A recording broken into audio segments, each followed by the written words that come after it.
Besides reimbursement by visit, you have to look at, say, the top 10 ancillary studies that you're doing in each practice. Some practices do more ancillary studies than others, okay? Let's say cardiology. Cardiology does a lot of ancillary studies. You do a lot of echoes, you do a lot of nuclear scans. Unfortunately, the reimbursement on those dropped precipitously. So doctors that were making a lot of money on those scans aren't making that much money anymore.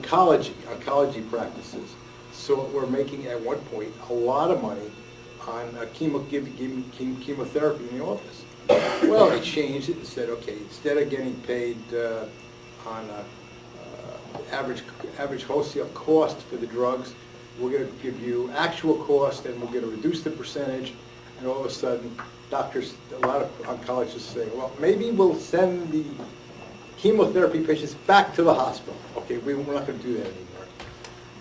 Practices used to make money with laboratory. Most practices don't do much laboratory anymore because people who have managed care negotiated practices, they have to go to specific laboratories for treatment. The same thing with radiology. Radiology used to make decent dollars off radiology services. That's in question right now, and a lot of people have given that up also. What that has done is it squeezed the practices in terms of revenue on the ancillary side.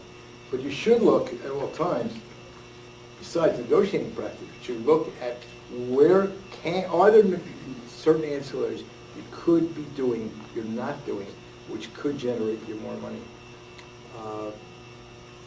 And there are possibilities, and each one should be looked at in terms of why should you be doing it, why shouldn't you be doing it.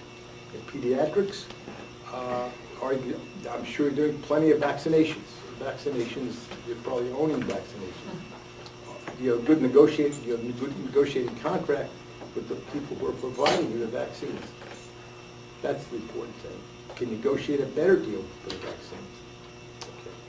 A lot of people say, well, you know, we get our vaccines from so-and-so, or they bring in lunches, and they give us donuts, and they give us all kinds of good stuff. And I say, you know, it's not worth it. It isn't worth it.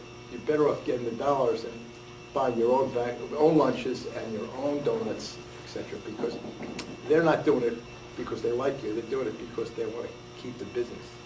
So you can negotiate with them in terms of what's going on there.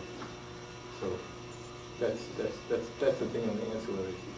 And ancillaries can be good, but you also have to decide how much money are you making on these ancillaries. Is it worth it? Do you have to hire extra people to just handle some of the ancillary testing? Okay. Are somebody going to get retroactive denials on some of that stuff because they'll say, well, you shouldn't have done it here. Was it necessary? Again, that talks about the contract.